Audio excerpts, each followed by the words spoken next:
All right, guys. I've been wanting to make me a way to skin deer easier by myself for quite a while. And I had some old pipe in the shop that was welded together. These two pieces were welded together just like you see them right there. And it wasn't quite long enough, so I had to scab on a piece right there. And I planned on that scab down there being in the ground, because up to there was going to be 10 foot.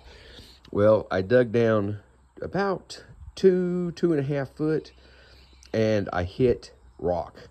And I wanted this here, and so I stopped there and I dumped me a bag of ready mix down in there, put water in it, tamped it down, another bag of ready mix, tamped it down, added more water to it, and then just kind of pulled the gravel back up over it to kind of cover up that clay. This is old hard clay ground.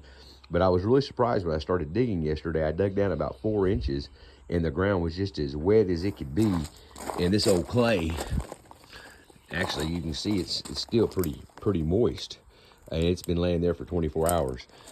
This old clay it took me longer to get the clay off of my post hole diggers than it did to dig it.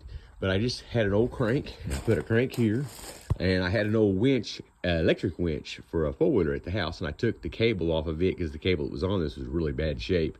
And I put cable on it, and then that pulley right there come off of an old wake bench. I have made so much stuff using those pulleys off that wake bench. And then another pulley right there.